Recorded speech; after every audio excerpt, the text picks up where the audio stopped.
اعوذ باللہ من الشیطان الرجیم بسم اللہ الرحمن الرحیم۔ قندیل یوٹیوب چینل دیکھنے والے ناظرین کی خدمت میں آداب عرض ہے۔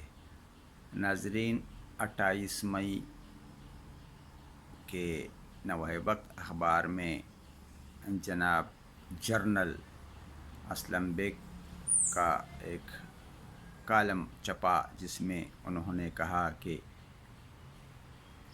بھٹو کو لٹکا دیا گیا، جنرل ضیاء کو اڑا دیا گیا، اور ایسے کئی دیگر باتیں انہوں نے کی ہے، جسے پڑھ کر مجھے بہت افسوس ہوا کہ جناب محترم، جس کھیل کا آپ خود حصہ رہے ہو، اس پر ریٹائرمنٹ کے بعد تنقید کرنا آپ لوگوں کا ایک شیوا ہے۔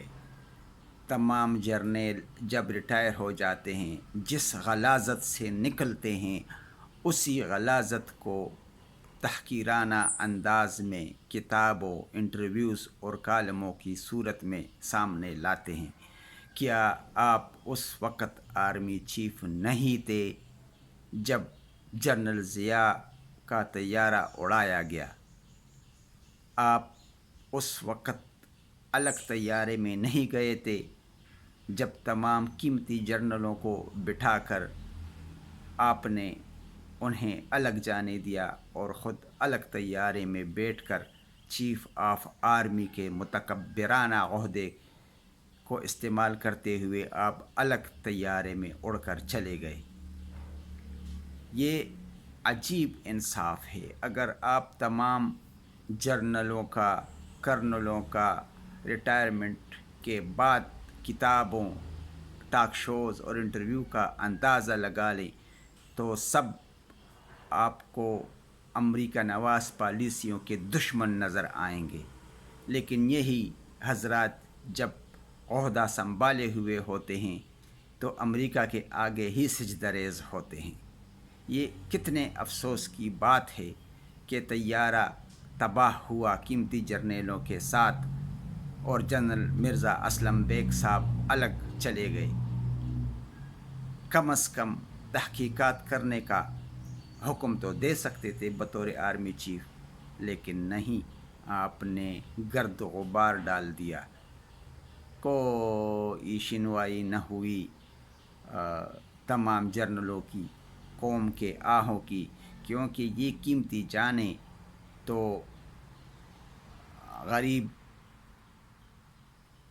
22 کروڑ عوام کے سرمایے سے جرنل بنے تھے۔ یہ طیارہ تو عوامی ملکیت تھا، جرنیلوں کی ملکیت تو نہیں تھا۔ عوام کے پیسوں سے یہ آپ لوگوں کی شان بنی ہوئی ہے۔ تو جب طیارہ دھماکے سے تباہ ہوا، اس کے بعد اوجڑی کیمپ کو تباہ برباد کیا گیا، بدرشی میں دھماکے ہوئے، یہ کس نے کروائے؟ یہ آپ بھی جانتے ہیں، میں بھی جانتا ہوں، لیکن کیا یہ امریکی خود آ کر ہمارے ملک میں یہ کارروائیاں کرتے ہیں، یا آپ لوگوں کے اندر ہی سارے غدار ہیں؟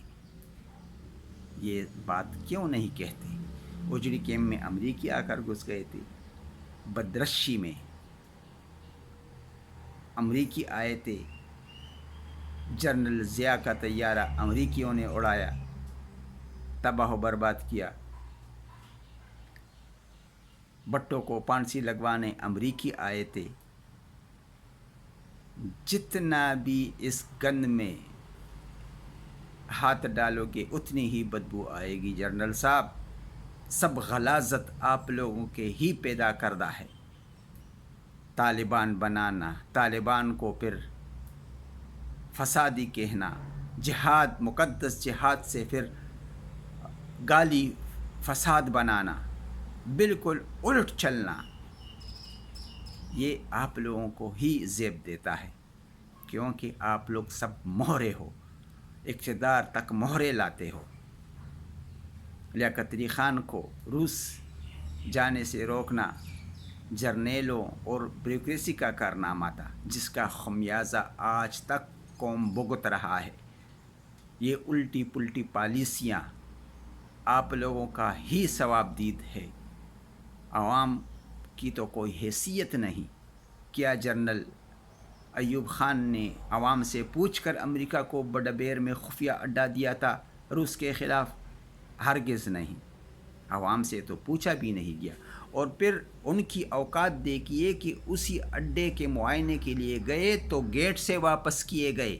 یہ تو آپ لوگوں کی حیثیت اور اوقات ہیں۔ بڑے افسوس کی بات ہے آپ کا کالم پڑھ کر۔ کیا کہیں گے آپ؟ کتنے تکبر سے ایک اینکر ایک آپ سے انٹرویو لے رہا ہے اور آپ اس سے مائک چھین رہے ہو۔ یہ آپ لوگوں کے فرعونانہ رویوں کا تسلسل ہے کہ 72 سال سے یہ قوم سزائے بھگت رہی ہے۔ بنگالیوں کے ساتھ جو کچھ ہوا وہ ایک الگ داستان ہے، لیکن جو بچا کچا پاکستان ہے اس کو تو کم از کم سنبھال لیتے۔ چین کی حرکتوں پر بغلے بجانے والے، خود کشمیر سے آنکھیں چرانے والے، بنگال میں ہتھیار ڈالنے والے، ان کی کیا اوقات ہو سکتی ہے؟ کیا اللہ تعالیٰ منافقوں کو نہیں جانتا؟ منافقوں کی یہی سزائیں ہیں جو آپ لوگوں کے ساتھ ہو رہا ہے۔ لیکن افسوس اس بات کا ہے کہ 22 کروڑ عوام جرم کیے بغیر رول رہے ہیں، لیکن ان کے لیے یہی سزا بھی کافی ہے کہ غلط ووٹ کا استعمال کر کے وہ بھی تو اس غلیظ نظام کا حصہ بنے ہوئے ہیں۔ تو مہربانی کر کے اپنی کرتوت بھی سامنے لائیے کہ آپ اس وقت آرمی چیف تھے، آپ نے کیا کارنامے سر انجام دیے، آپ نے کیا تحقیقات کی۔ ناظرین، وقت آ گیا ہے کہ عوام اٹھیں اور اپنے ساتھ، اپنے ملک کے ساتھ، اپنے مذہب کے ساتھ ہونے والے مظالم کا حساب لیں۔ والسلام۔